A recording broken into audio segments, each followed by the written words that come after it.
Shabbat Shalom.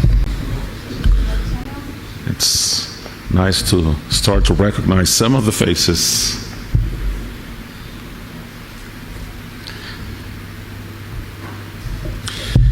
So it was over 2 decades ago. I'm pretty sure it was 1998. I was a secular young adult, a graduate student at Tel Aviv University. I went for Kabbalat Shabbat services. Well, not so secular, because I went to Kabbalat Shabbat services at Beit Daniel, the Reform Synagogue in Tel Aviv. That day, the rabbi was abroad, and the rabbinic intern got to deliver the drasha. He was a timid guy, a shy guy, so he came to the bima, and you could see that he was nervous. And he, with a lot of hesitation, he said, well, first it's an honor to address you guys as my sacred community, but I also do that with a lot of trepidation, because I think that in our parsha, God was wrong. And the parsha was Parashat Korach. If people remember their stories from the Torah, there's a rebellion against Moshe led by Korach. God opens the desert, and the desert swallows the rebels. And so that's what he was disagreeing with. And I, this young secular Jew, I was holding to my chair, expecting the floor to open and to swallow all of us. Belonging to a tradition that allowed for people to question God, even the more so someone training to become a rabbi, was new, and it changed my perspectives in so many ways. In many dimensions, I say that my path to the rabbinate started that day. The possibility of question authority, even God's authority, as kind of encoded in our tradition, was something that amazed me. This week's Parsha has some of the most famous stories that we hear in those who went to day school or in religious school or in a lot of sermons. Some of the most famous passages we hear about, as I mentioned yesterday, the 3 last, I don't like to call them plagues because they're not plagues. In Hebrew they're called makot. They're kind of blows, they're hits. So the 3 last hits by God against Pharaoh and Egypt. We also get instructions on how to observe Passover from that day on. But there's one story there that I never learned, not in day school, and I have never seen any of my students learning in religious school.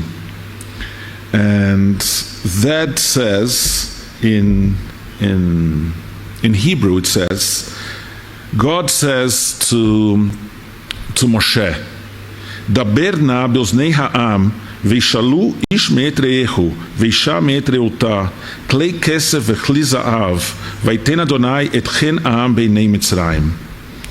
So God says to Moshe, please speak in the ears of the people to borrow each man from his fellow man, and each woman from her fellow woman, objects of silver and gold. And Adonai disposed Mitzrayim favorably toward the people. The same theme had been already introduced in 2 previous passages in the book of Shmot, when God told Moshe what was going to happen. And God said, the people will not leave Egypt barehanded. Traditional commentators have dealt with the difficulty of what it means to to borrow from the Egyptians things that they had no intention of returning because they were leaving Egypt, and that God predisposed the Egyptians to give it to them. The Egyptians didn't really have free will to say no, because God predisposed them to say yes.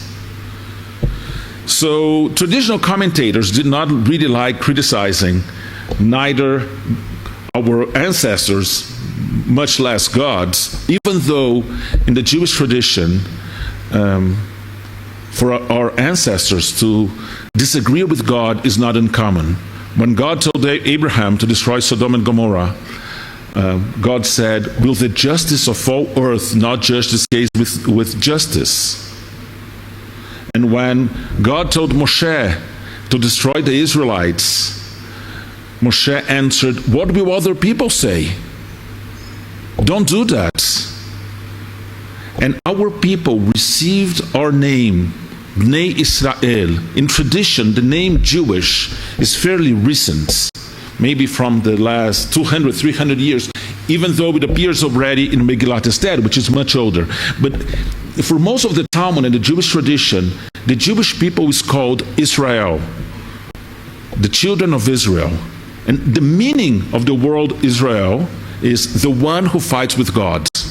So the idea of disagreeing with God is not foreign to the Jewish tradition, but the rabbis from the Talmud didn't really, well, there's a famous story in the Talmud in which also the rabbis, there's a disagreement among rabbis, and God tries to intervene, and God says, "You know that this guy is always right." And the rabbis say, "You gave us the Torah, now it's ours to decide. You stay in heaven." So, but the rabbis didn't really like to criticize. So they came with answers. They put the blame on the Egyptians. They said, "Oh, these were the Egyptians that were against Pharaoh, so they wanted to show solidarity with the Israelites." Then they gave it to them. And other medieval commentators said that the Israelites asked to borrow some simple artifacts. Rashbam said that, but the Egyptians gave them all the best that they had out of their own will. Rashi, who was the grandfather for Rashbam, Rashi said that the Israelites would come and ask for one, and he said, "One, you say? I'll give you two." Right? So it was out of their own free will. Ibn Ezra attacked those questioning the honesty of the Israelites. We need to remember these are living in medieval times. The Catholic Church had a lot of power and criticized the honesty of the Jewish community based on these verses. So on the one hand, by defending the Israelites, they were also defending their own honor and honesty. So Ibn Ezra said that they were following God's orders, which should never be questioned.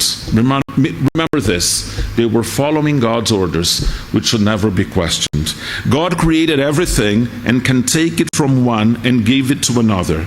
There's nothing wrong in this, for everything belongs to God.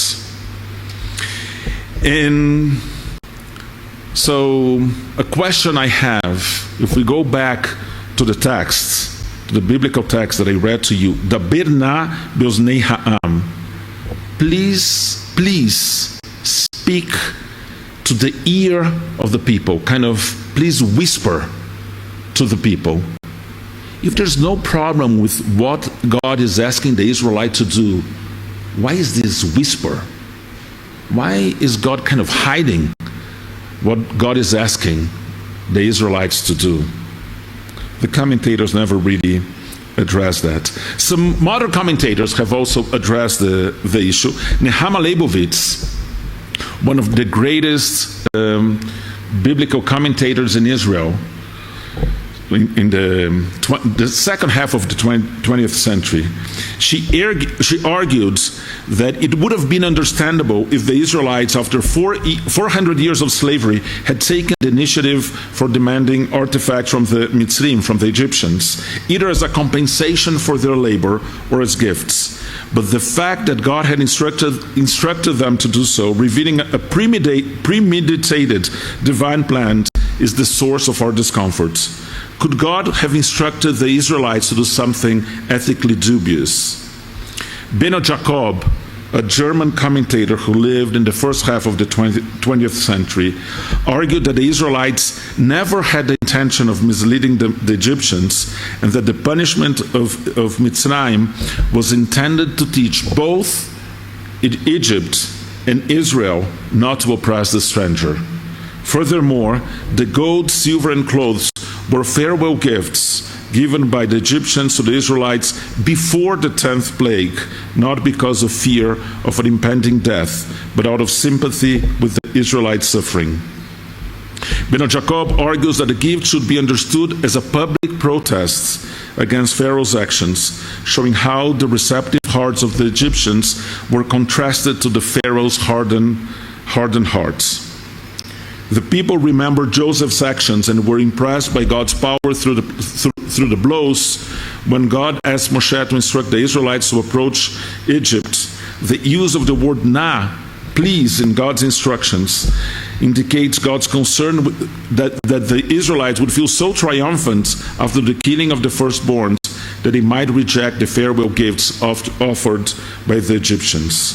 God wanted to ensure that the Israelites and Ha'am Mitzri, the Egyptian people, ended the episode in good terms despite the dispute with Pharaoh. So according to Beno Jacob, there was no ethical issue here because God was actually allowing the Egyptians and the Israelites to part in good terms. A similar reading was proposed by Yehuda Radai, a Bible scholar from the Technion, who was even more direct on his question. How could God have commanded them to do what was not only far from perfect, but prima facie immoral? He notes that if the articles of silver and gold were meant to be wages for the Israelites' work, they should have been demanded publicly and not a few hours before the Israelites left. His alternative interpretation is that the text includes several hints of mutual relationship between the Israelites and the Egyptians that led to an exchange of gifts at the time of departure. All God had asked from the Israelites was to accept the offer to help the Egyptians expiate their blame and shame and thus to save their land. As I said, the commentators have a problem criticizing the behavior of the Israelites, and even the more so, their request from God. I would like to propose an alternative reading inspired by what I learned by the rabbinic intern over 20 years ago. I also disagree with God's instruction to the Israelites. I believe Israel had a moral imperative of rejecting God's commands. Differently from Ibn Ezra, I think it is our religious duty to question God's commandments, a duty that derives from our creation, B'Tselem Elohim, in the divine image, with free will and the capacity to distinguish between right and wrong. God did not create automatons who blindly follow orders, but human beings who should be held accountable for their actions, even when following instructions. We Jews are called Bnei Israel, the children of the one who struggled with Elohim, an indication that Judaism is not about accepting of God's instructions without questioning them first. At least two of the leading figures of our tradition dared to challenge God: Abraham on behalf of Sodom and Gomorrah, and Moshe on behalf of the Israelites after the golden calf incident.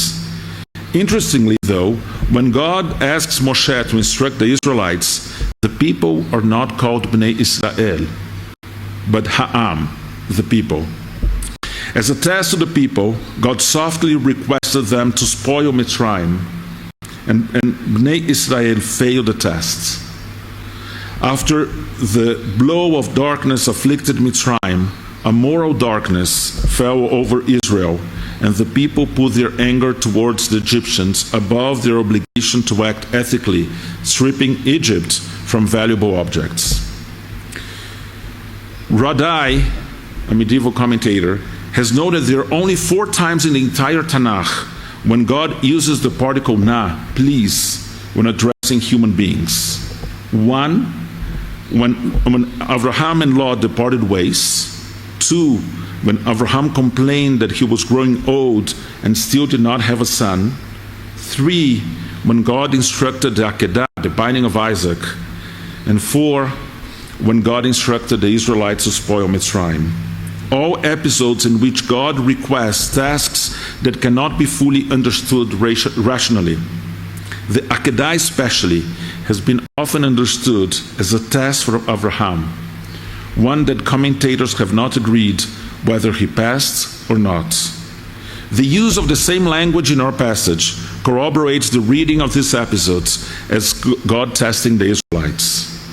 Nahum Sarna, a contemporary biblical scholar, suggests that the articles of silver and gold the Israelites received from the Egyptians were probably used in the building of the golden calf. The implied message of one misdeed leading to another, mitzvah goredet mitzvah, a good deed leads to another, averah goredet averah, a misdeed, a bad action leads to another. It's a rabbinic concept from the Mishnah. The implied message of one misdeed leading to another can hardly be overlooked and should be read as the biblical condemnation of the Israelites' acts on plundering Mitzrayim. The Israelites certainly deserved being recompensed for the years of labor in Mitzrayim, but they did not have the right to act deceitfully to achieve that goal. Instead of openly demanding reparation from Pharaoh, they decided to take the shortcut, accepting God's offer to soften the heart of the Egyptians, while the Israelites borrowed their most valuable articles. Instead of establishing a new paradigm for the proper treatment of foreign workers in biblical times, the Israelites' attitude forever stained the Jewish people's foundational narrative. As the Dvar Torah I heard so many years ago, Parashat Bo teaches me not to settle for the plain meaning of God's words. It's not easy, but being part of the Israelite people, of the people of Israel, the people that wrestles with God, requires sometimes saying no to God. It might be regarding the proper treatment of a rebellious son, another polemical passage of Torah, of same-sex relationships, or of a patriarchal model that denies women their fair share in familial and communal leadership. The issues might be different for each one of us, but the claim of an ideological position as being the Word of God, even when there are scriptural foundations for that claim, should not imply a bypass of moral and ethical considerations. After having eaten from the fruit of the knowledge of good and evil, we don't have an alternative but to make judgment calls on issues that are relevant to our hearts, and to consider not only what God demands, but also where good and evil are. I want to encourage each one of you to see Tanakh in a different way. What if instead of being the book of all answers, it became God's opening speech in a conversation we also have a saying? I now see our text as inviting my questions, challenging me to engage in the dialogue, and invite you to try and do the same. Our Parsha hints on asking as an important paradigm for living when it tells of the child who asks, "What do you mean by this right?" A question that we know from the Passover Haggadah, from the Pesach Haggadah. The rabbis label this as the wicked child, but the Torah is actually very compassionate in the answer this child receives. Let's take asking from the Haggadah and from the Seder into the world. May we all be blessed with the wisdom, compassion, and sense of justice to pass all of God's tests, even when it requires taking bold theological stances. Shabbat Shalom.